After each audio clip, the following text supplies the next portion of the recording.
Dating can be hard no matter what race you are. But if you're a Sri Lankan, dating is a whole nother story.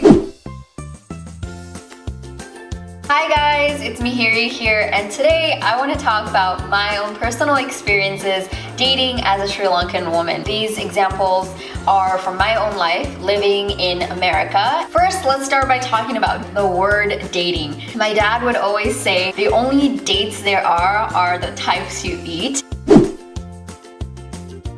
Growing up, we had like secret nicknames so in your phone you don't write his actual name on your phone. Let's say his name was Chris, you'll write Christy so that when they message you or call you, if your parents happen to see it, it's like, oh, you're getting a call from another girl. Also, you have to devise like secret mission impossible plans to see each other. If you want to go somewhere, your parents are going to want to know who are you going with, how long are you going to be there, where are you going. I one time gone to the movies with a friend, and I was trying to like cover for her, so I went with my boyfriend at the time so that she can bring her boyfriend and say that she's hanging out with me. We're at the movie theater and she gets a call from her mom saying they're at the movie theater and that she wants her to come outside to prove that she's there. I've also had another experience, and this is somebody I was with. It was a 3-day weekend and I wanted him to come and like hang out with me. He had to devise this huge plan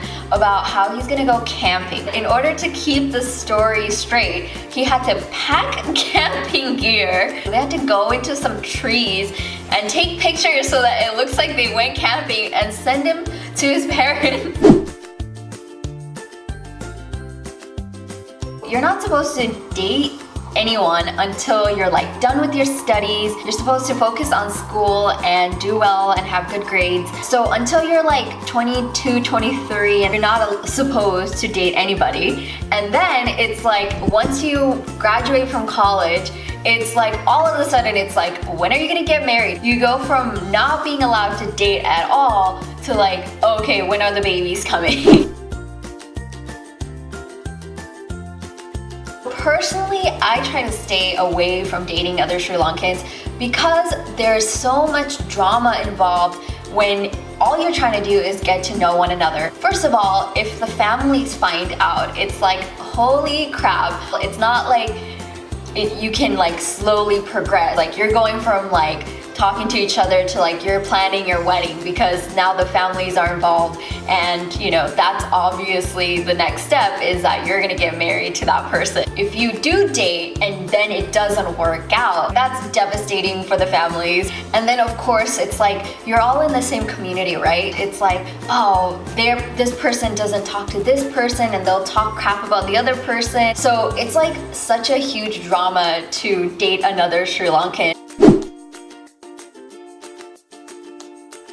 If you had to go outside of a Sri Lankan, there's like a hierarchy of people you're allowed to date and like what's preferable. I am in no way saying that this is right. I'm very much against it. Indian or Pakistani or like other browns, that's not gonna cause too much of a problem. But if you could get a white person, that's like the ultimate, like you are set. That's probably gonna be pre-approved by your parents. But ultimately, they're fine as long as you don't date a black person.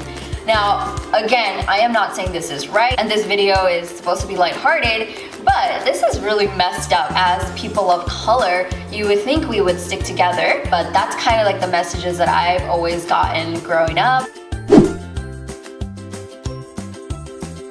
Let's say you are in a serious relationship and you've been dating somebody for a while. Basically, until you're like engaged, your parents will call your significant other your special friend. They can't for some reason say the word boyfriend or girlfriend. So until you like, basically you got that ring on your finger, you're gonna have a special friend. My parents don't seem to understand the concept of like having multiple boyfriends. He'll say like, which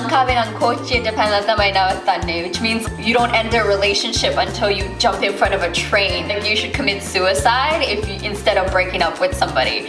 Again, try to keep this video lighthearted, but if you really want to dig deep into that, that's kind of messed up. Alright guys, that's all I have for you guys today. Hopefully you relate to some of these experiences. If you do, let me know in the comments below. Thanks so much for watching. Bye-bye.